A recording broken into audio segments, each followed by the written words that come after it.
So, ito po ang breakfast. At ayun na nga, tinanghali ako ng gising ngayon at hindi ko alam kung bakit. At siguro late na rin ako natulog kasi nga ay yung aking mga ini-edit nung kami ay mga nalumpo sa Bukal Falls. Ayan.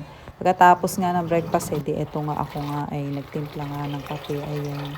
At ito nga makapuno ay aking partner. Ay Mildred, ano ba dahon to? Dahon ba ito ng laurel o ano? Ayan o. Pagkatapos nga niyan, ito nga nag-prepare na nga ako ng pangnilagang manok na di ko mawari kung bakit pag tuwing tag-init ganito, laging pinapaluto kainaman eh.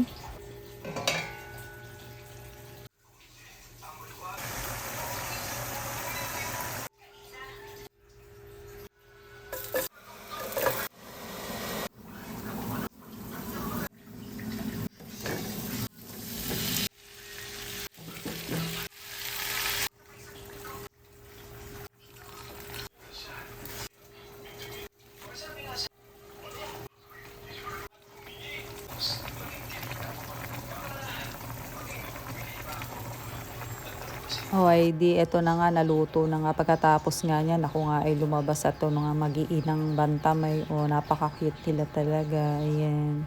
At dito nga ay sobrang tirik ang araw, talagang super init ngayon. Na sa sobrang init parang gustong bumalik uli sa Bukal po sa ice water. Ayan. At dito nga ako ay pumesto at sobrang init nga kasi lalo na sa loob ng bahay. At maya-maya nga ito na nga ako nga nagtanghalian at ito nga medyo late na kasi nga inalibang na naman sa pag-e-edit.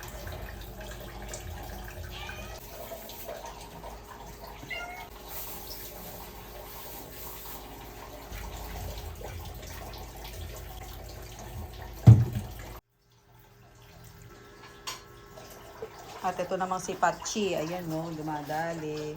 Pagkatapos nga niyan, ito nga yung akin naging merienda, ayan, Marui at saka itong Minani, ayan, at nagbuko juice na din. Dali ko karingkeng. Eh?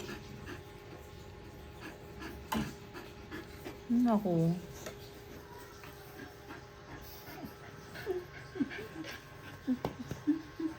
Pakari na pakari.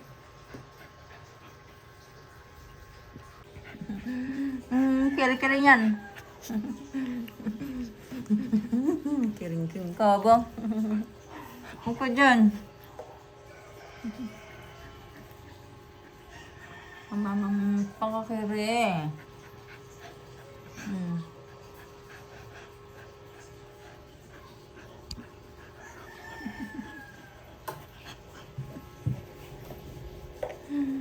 Pakakiri mo talaga, Sem. At yang si Asem may laging ganyan sa akin. Ako nga ay lagi niyang kinikiri. Ayan. Napakalambing naman niya si Asem kahit kaasim. At maya-maya nga ito nga ang aking naging hapunan. Ayan. Puro sayote at kasi nga ay wala lang.